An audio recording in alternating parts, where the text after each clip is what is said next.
you at home for joining us this hour.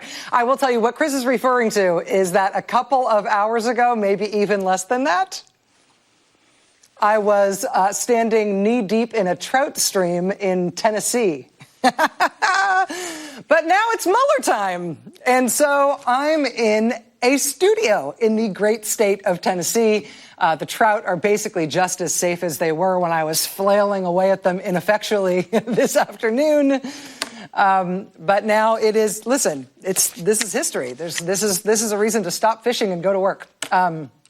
Our job tonight, as a country, sort of, or at least what everybody in the country is going to be doing tonight, is trying to figure out what it means that the report of Special Counsel Robert Mueller has finally been submitted. We've heard it said so many times that it was imminent, that it was done. Maybe it was already done and we didn't know about it. Finally, it's happened. In terms of what that means and what Mueller found, we know only the smallest little bits. This is the start of something, apparently, not the end of something. I mean, the logistics of today, at least, we know a little bit about. At 4:30 p.m. Eastern Time, the staff of the House Judiciary Committee got a call from the Justice Department that somebody would be bringing a letter from the Attorney General. I'm sure they all immediately guessed what that letter was. A Justice Department staffer or messenger of some kind, all we know is that she was wearing a North Face jacket.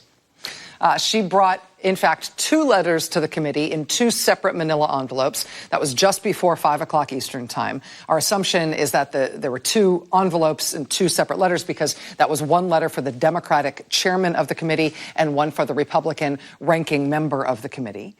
The chairman of the Judiciary Committee, Democratic Congressman Jerry Nadler, was at his New York office. He was not in D.C., so the committee staff quickly made a digital copy and got the letter to him that way. We know those details thanks to a Judiciary Committee spokesperson laying out that process. We know that is how the House Judiciary Committee was notified this evening that Special Counsel Robert Mueller had completed his investigation. We are assuming that a similar process, or at least a process with the same effect, also unfolded at the Senate Judiciary Committee around the same time today, but we don't have the same kind of readout about that process.